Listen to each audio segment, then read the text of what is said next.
Hi, my name is Dave Nord. I'm an account executive at ADDMAN. I've been in the industry for 8.5 years.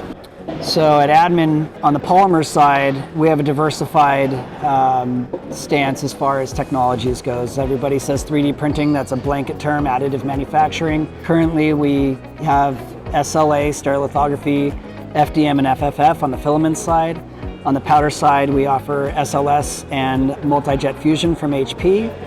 We have a fleet of polyjet machines that are the latest and greatest J850s with full color, and we've upgraded those machines for digital anatomy, where we can actually mimic bone, organ, skin, any tissues of that nature. We also offer urethane castings as well for low volume production. We also have a lab called the Upside Down Lab, basically anything from DLP, Axtra's new HPS technology, which is a hybrid technology of stereolithography and DLP.